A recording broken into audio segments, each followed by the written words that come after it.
Nagluluksa ngayon ng isang ginang na nabiyuda dahil sa pambobomba sa Davao City.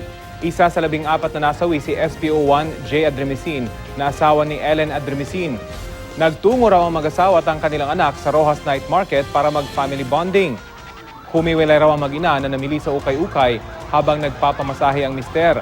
Maya-maya raw ay bumalik sila kung nasaan ang mister pero umalis din para kumain naman. Wala pa raw 5 minuto nang narinig na nila ang pagsabog na ikinasawi ng padre de pamilya. Yung mga tao papunta, tumatakbo na papunta sa amin. So sabi ko, takbo na kami agad ng anak ko habang wala pang mga tao. Kaya doon ko siya pinastay sa safe na lugar. Tapos tinawagan ko si Jay, hindi ko na siya makontak. Tapos salidali na ako tumakbo doon. Salidali na ako tumakbo doon sa area. Hinanap ko siya. Nakita ko yung cellphone niya, basta nakadusay na siya doon.